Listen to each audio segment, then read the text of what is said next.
नमस्कार, मैं हूं आशिका पटेल और आप देख रहे हैं न्यूज फ्रेम। बोकारो से बड़ी खबर है, जहां सांसद खेल महोत्सव की भव्य शुरुआत की गई। धनबाद के सांसद ढुल्लू महतो ने कुमार मंगलम स्टेडियम में खेल महोत्सव का उद्घाटन किया। इस मौके पर सांसद ढुल्लू महतो ने अपने संबोधन में प्रधानमंत्री नरेंद्र मोदी के युवाओं और खेल को लेकर विजन की सराहना की। उन्होंने कहा कि खेल न सिर्फ शारीरिक बल्कि मानसिक विकास के लिए भी बेहद जरूरी है और युवाओं के जीवन में इसका अहम योगदान है। सांसद ने प्रधानमंत्री नरेंद्र मोदी को बधाई देते हुए कहा कि युवाओं के लिए उनकी सोच दूरदर्शी है। उन्होंने कहा कि फिट युवा ही सशक्त भारत की नींव है और इसी सोच के तहत आज देश में खेल और फिटनेस को बढ़ावा दिया जा रहा है। कार्यक्रम के दौरान जब कुमार मंगलम स्टेडियम की जर्जर स्थिति को लेकर सवाल उठे तो सांसद ढुल्लू महतो ने सेल प्रबंधन और अधिकारियों पर नाराजगी जताई। उन्होंने स्पष्ट शब्दों में कहा कि यदि कोई भी अधिकारी प्रधानमंत्री के विजन और सोच के अनुरूप काम नहीं करेगा तो ऐसे अधिकारियों को बख्शा नहीं जाएगा। सब खेल महोत्सव का प्रारंभ आज धनबाद लोकसभा क्षेत्र अंतर्गत बोकारो में पहला प्रारंभ हम लोग कर रहे हैं। धनबाद में भी इसका प्रारंभ करेंगे।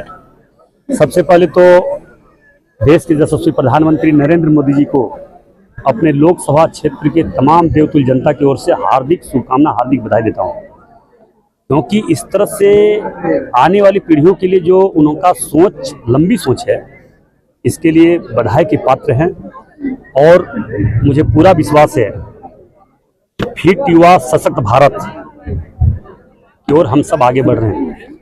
और मोदी जी, हमारे देश के यशस्वी प्रधानमंत्री नरेंद्र मोदी जी ने जो लगभग 75 वर्ष हमारे देश की आज़ादी के बाद पहली बार ऐसे कोई प्रधानमंत्री आए जो आने वाली पीढ़ियों के लिए सशक्त और मजबूत बनाने का जो लक्ष्य रखा है, इनका बहुत लंबी सोच है। मुझे पूरा विश्वास है कि हमारे देश की युवा सशक्त होगा, मजबूत होगा, निरोग होगा, फिट होगा, तो हमारा देश स्वयं अपने आप सशक्त और मजबूत होगा।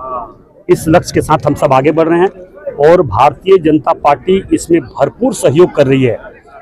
मुझे पूरा विश्वास है कि देश के 140 करोड़ जनता ने इस सांसद खेल महोत्सव का सब स्वीकार किए हैं और मोदी जी को सराहना किए हैं। मोदी जी को सभी लोगों ने अपना आशीर्वाद, सहयोग, साथ देने का विश्वास किया है और आने वाली पीढ़ी इस चीज़ को हमें भूल नहीं सकते हैं, क्योंकि मुझे पूरा विश्वास है कि देश में ऐसे प्रेरणा भरा हुआ युवा हैं जिन्हें लगता है कि उनमें इतनी प्रतिभा है कि जिसे साथ और सहयोग मिले तो उसे अपने माता पिता के साथ साथ, अपने क्षेत्र के साथ साथ देश का नाम रोशन करने की क्षमता रखता है।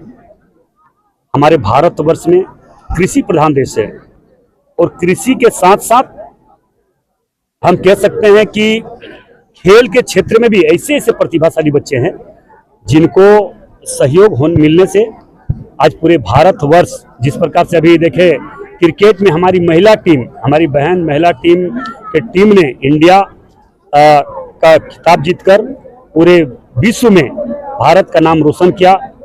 क्रिकेट में भी आप लोगों ने देखे कि हमारे इंडिया के कई कैसे खिलाड़ी जो भारत का नाम रोशन किए।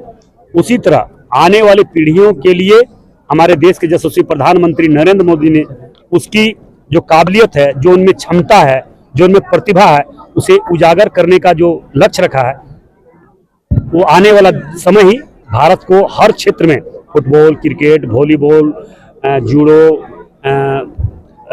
कुश्ती, कबड्डी, हर चीज में सशक्त और मजबूत बनाने का जो लक्ष्य रखा है, इसे मुझे पूरा विश्वास है। सांसद जी, कभी ये स्टेडियम जाना जाता था सेल के लेकर के, कभी मोहन बागान, लेकिन स्थिति आप देखिए, जब स्टेडियम ही नहीं रहेगा तो बच्चे खेलेंगे। देखिए, आपको मैं विश्वास के साथ कह रहा हूँ, सेल प्रबंधन, हम भ्रष्टाचार से कुछ ऐसे अधिकारी भरे हुए हैं, हम उनका नाम नहीं लेंगे, मगर वैसे लोगों को बख्शा भी नहीं जाएगा।